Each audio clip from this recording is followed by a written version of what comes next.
اچھا کچھ لوگ سوال پوچھتے ہیں وہ جی ہم تو عمر کی وجہ سے بیٹھ کے ذکر کر ہی نہیں سکتے. بھائی عمر کی وجہ سے مصلی پہ نہیں بیٹھ سکتے تو آپ کرسی پہ تو بیٹھ سکتے ہیں, صوفے پہ تو بیٹھ سکتے ہیں, بیڈ پہ تو بیٹھ سکتے ہیں. آپ اگر چوکڑی مار کے نہیں بیٹھ سکتے تو آپ ٹانگیں لمبی کر کے بیٹھ سکتے ہیں. جس پوزیشن میں بھی بیٹھیں, مراقبے کا مقصد اللہ کی طرف دھیان کا ہونا. کھڑے میں ہو, بیٹھے میں ہو, لیٹے میں ہو, جو مرضی حالت ہو, اس سے کیا فرق پڑتا ہے.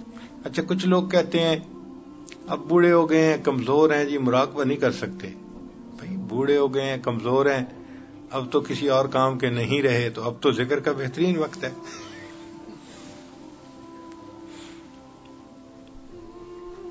تو اب تو ہمیں اور ذکر بلکہ کرنا چاہیے. تو بوڑھوں کے پاس تو فرصت ہی فرصت ہوتی ہے, بوڑھی عورت ہو یا بوڑھا مرد ہو, تو بجائے اس کے کہ وہ دنیا کی باتیں بیٹھ کر سوچیں, وہ اللہ کی طرف دھیان رکھیں. اچھا کچھ لوگ کہتے ہیں جی کہ ہم ذرا بیمار ہیں جی, تو بیماری میں تو پھر فرصت نہیں ملتی مراقبے کی.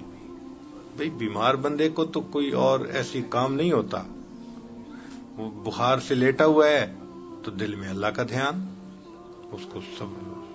اس کو مراقبہ ہو رہا ہے. تو مراقبے میں رکاوٹ کوئی چیز نہیں ہے. کام کاج کرنے والا ہے تو بھئی دست بکار دل بیار, ہاتھ کام کاج میں مشغول, دل اللہ کی یاد میں مشغول. تو اس لیے دل کی توجہ اللہ کی طرف رکھنے میں کوئی رکاوٹ نہیں ہے.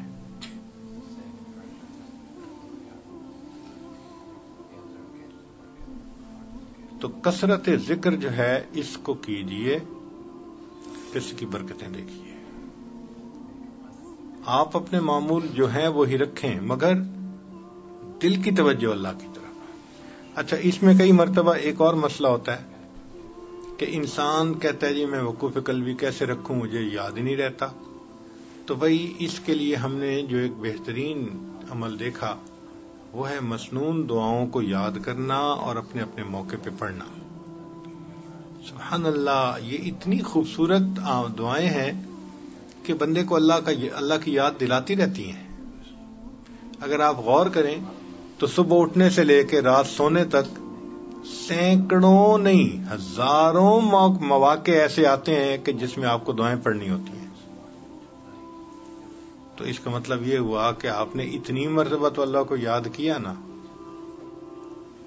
ہاں یہ ایک ہے مصیبت کہ بسا اوقات دعائیں یاد بھی ہوتی ہیں, موقع پہ یاد آتی نہیں ہے. فَإِنَّهَا مِنْ أَعْظَمِ الْمَصَائِبِ, یہ بڑی مصیبت ہے. اس کا مطلب یہ کہ یہ پھٹکار ہے اللہ کی طرف سے, یہ بے توفیقی ہے اللہ کی طرف سے کہ دعائیں یاد بھی ہیں اور پڑھنی یاد نہیں ہوتی. اب جب توفیق کا معاملہ آ جائے تو پھر وہاں پر فریاد چلتی ہے. بس اب اللہ سے مانگیں, دعائیں مانگیں, روئیں دھوئیں, تہجد کے وقت کہیں کہ یا اللہ مجھے مسنون دعائیں اپنے اپنے موقع پہ آپ یاد دلا دیجئے, مجھے حضوری دے دیجئے. چند دن دعائیں مانگیں, اس کی برکت سے آپ کو مسنون دعائیں یاد آنی شروع ہو جائیں گی, اور جب مسنون دعائیں یاد آئیں گی تو وقوف قلبی خود رہے گا. وقوف قلبی رہے گا تو وہ جو ذکر کی کثرت ہے وہ آسان ہو جائے گی. تو مقصود ہمارا ہے ذکر کی کثرت کرنا. ذکر کی کثرت سے ہمارے کام سنور جائیں گے انشاءاللہ. تو سمجھ لیجئے کہ ذکر سے ذات کی محبت پیدا ہوتی ہے, اور محبت انسان کو پھر اعمال پہ کھڑا کر دیتی ہے. محبت انسان کو محبوب کی نافرمانی سے روک دیتی ہے. ان المحب لمن يحب مطیع, محب جس سے محبت کرتا ہے پھر اس کا مطیع فرما بردار ہوتا ہے.